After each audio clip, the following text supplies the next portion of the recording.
C'est dimanche matin, mais il n'y a pas de différence par rapport aux autres matins. Il ne fait pas très beau, mais on peut quand même voir Manhattan. Les restes du repas de fête d'hier sont encore sur la table.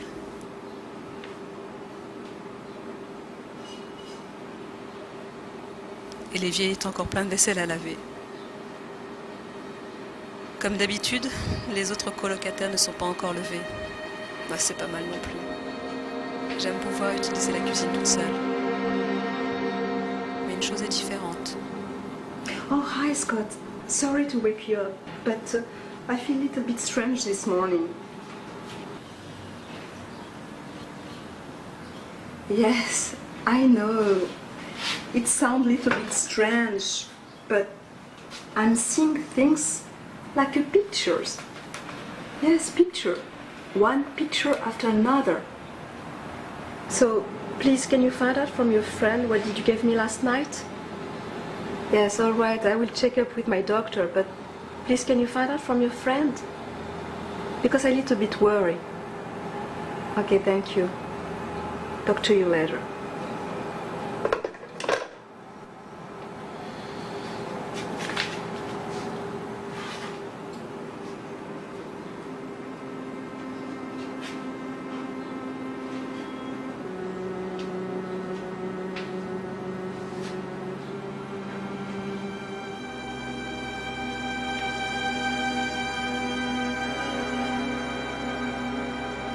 Calme-toi, Lia. J'essaie de me convaincre que ça ira mieux après une pause. Du moins, c'est ce que je pensais au début. Mais après, le docteur m'a dit que je souffrais d'une maladie étrange. Je ne peux pas voir les mouvements en continu. Ce n'est aucunement lié à l'alcool ou à un médicament. C'est une dégénérescence du cerveau.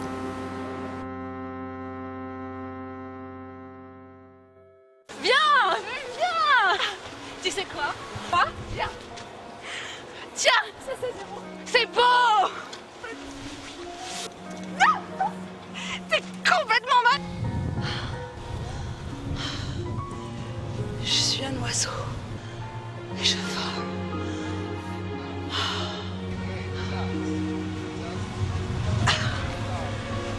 Et hop.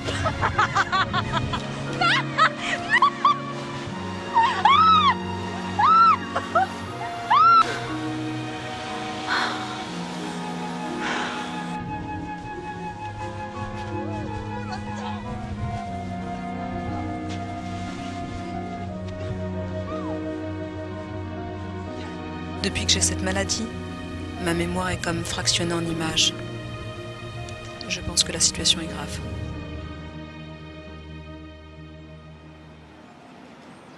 Oui, puisque mon cerveau n'est plus fiable, pourquoi ne pas acheter un appareil photo ?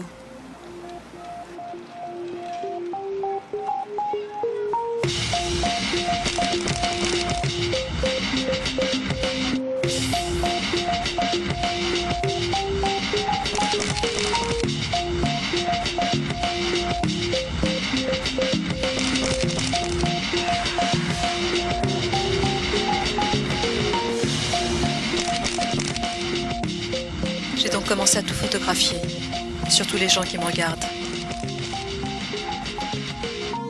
Mais aussi les animaux, les objets. Grâce à ça, je peux me souvenir que je fais partie du monde visible.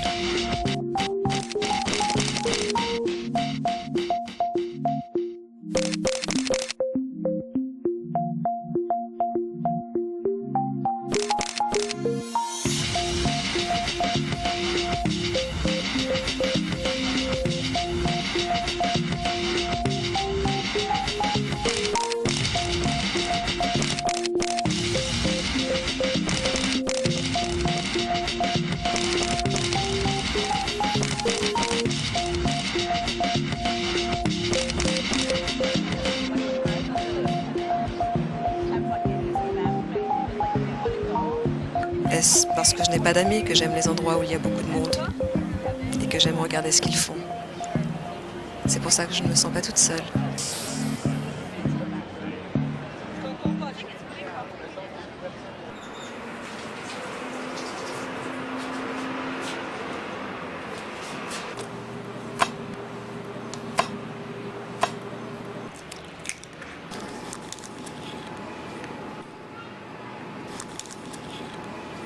À cause de cette déficience du cerveau, j'ai commencé à profondément déprimer. J'ai commencé à utiliser des champignons magiques. Selon le laboratoire du Dr John Hawkins, ils ont déterminé que le champignon magique contenait de l'alcaline, substance pouvant affecter le niveau de sérotonine du cerveau. Plus le taux de sérotonine est élevé dans le cerveau, plus la personne se sent heureuse. Ça fonctionne extrêmement bien pour les dépressions.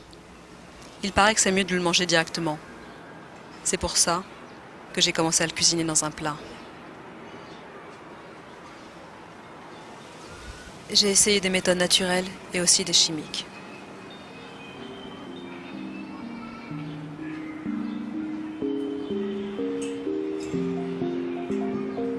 Amitriptyline ou tripanol, doxépine ou sinécane, EG-mipramine ou tofranil, EG-phénelzynine, EG-fluoxétine ou Prozac, MAO inhibitor ou monoamine oxydase inhibitor, moclobébine ou Orix, paroxétine ou séroxate, SSRIS ou Selective Serotonic Reuptake Inhibitor, stimulant ECT, cétraline ou Zoloft, tricyclique antidépressant ou trazodone ou Mesirel.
Je n'ose pas traverser la rue parce que je ne peux pas déterminer la vitesse des véhicules.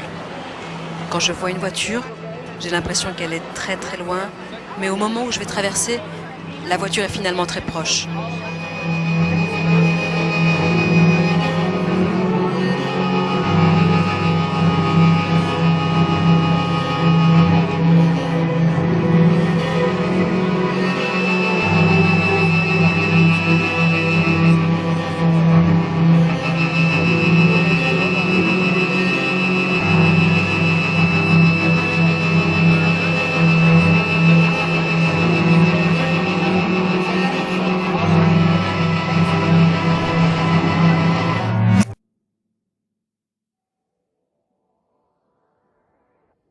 Toutes ces choses que l'on voit défiler en temps normal sont devenues pour moi une éternité. En fait, est-ce que je peux mettre en pause le temps ?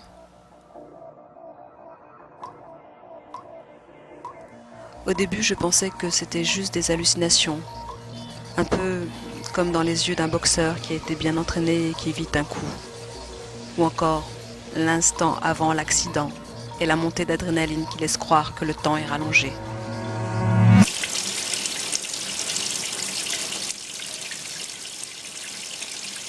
En fait, le temps ne s'est jamais arrêté.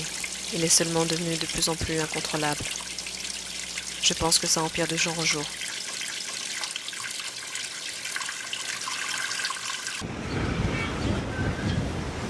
C'est devenu de plus en plus compliqué. C'est pourquoi j'ai commencé par porter des lunettes de soleil. Une des raisons est que ces moments du temps que je vois ont commencé par devenir de plus en plus longs. Désormais, je n'ouvre plus les yeux que pour les moments et les choses qui me paraissent importantes, et pour faire croire que je suis aveugle. De cette façon, je n'ai pas besoin de répondre à trop de questions. Et puis, les gens me laisseront leur place dans le bus.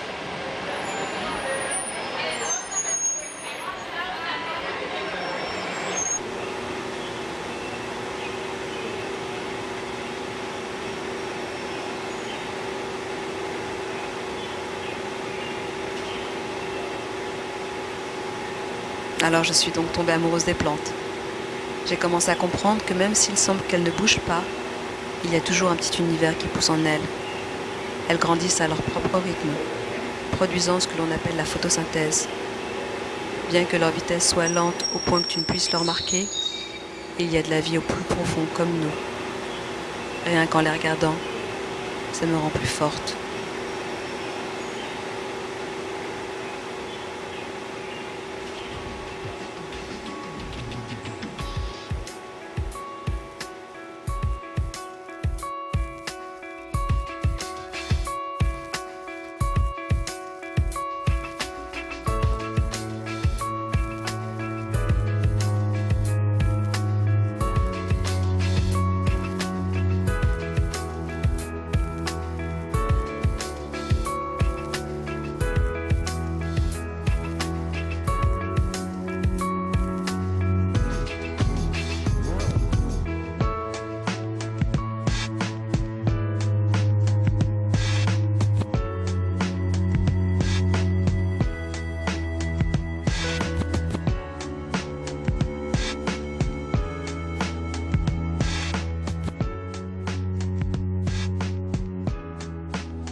Le docteur m'a expliqué que ma maladie devenait sérieuse. Et dans mon cas, je ne peux voir qu'une dernière image. Cette image restera imprimée jusqu'à la fin de ma vie.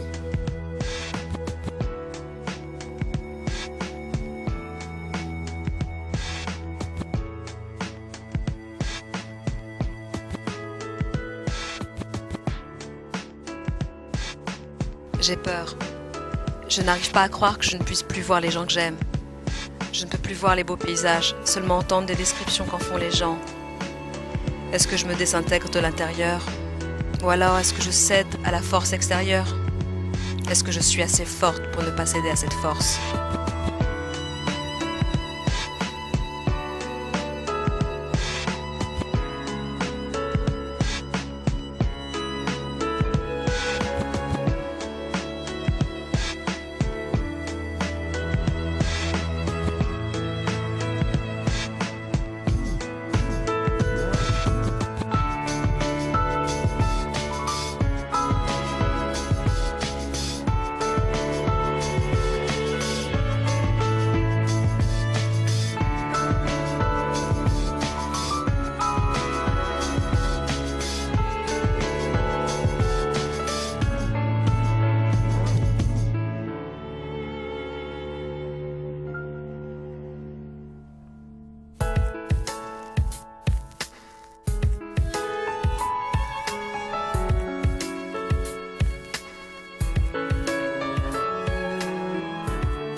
Est-ce que je peux encore supporter la pression à venir? Les gens en bonne santé ont du mal à comprendre le stress qu'ont les malades avant de mourir. Bien sûr, je suis encore en vie. Depuis que je suis malade, j'ai appris à me battre et je suis devenue plus forte. J'essaie donc de rassembler par le biais de ces photos les morceaux de ma vie passée. Cet endroit sera un résumé des moments de bonheur, des moments de douceur, d'amour et d'émotion de ma vie. Ça me permet de donner du courage face à ma vie.